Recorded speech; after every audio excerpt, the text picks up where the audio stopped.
கேட்டுக்கினே இருக்கணும். உலகத்தில் இருக்கிற சத்தத்தை கேட்டிங்கன்னா உலகத்தில் இருக்கிறத போலவே தான் நினைப்பீங்க. ஒரு சகோதரர் சபையில் இருக்கிறவர் சொன்னார், ஐயோயோ என்னால் என் மனைவி கூட வாழவே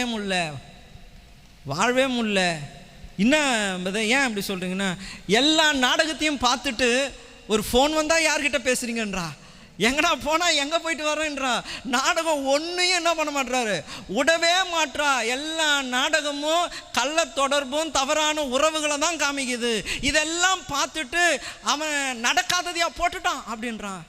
நம்மளால் ஃபோன் பேச முடியல, பைக் எடுத்துக்கின்னு வெளியில் போக முடியல, எதுவாக இருந்தாலும் நடக்காததையா போட்டாங்க. எங்கே போனீங்க, எங்கே இருக்கிறீங்க, என்ன பண்ணுறீங்க, யார் கூட இருக்கிறீங்க பாருங்க. உலகத்திலே இருக்கிறதை கேட்க கேட்க கேட்க அதை குறித்ததான யோசனை தான் வந்துனே இருக்கும். உலகத்தானோடு கூட பேச பேச பேச ஒவ்வொரு சூழ்நிலைக்கும் அதற்கேற்ற யோசனைகள் தான் வரும். ஆனால் கர்த்தருடைய வார்த்தைகளை கேட்பீர்கள் என்றால் விசுவாசத்தை அது கொண்டு வரும். ஹல்லேலூயா. கர்த்தருடைய வார்த்தையை நீங்க கேட்பீர்களே என்றால் உங்களால் கூடாத காரியம் ஒன்றும் இராது.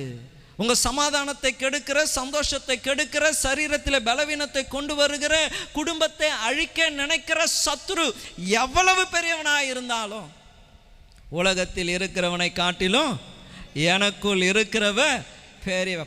பேசாசேசுவின் நாமத்தினால உனக்கு என் மேலே, என் குடும்பத்து மேலே, என் பிள்ளையின் மேலே, வியாபாரத்தின் மேலே, வேலையின் மேலே உனக்கு அதிகாரம் இல்லை. உண்மையிலே எனக்கு கர்த்தர் அதிகாரத்தை கொடுத்துருக்கிறார்.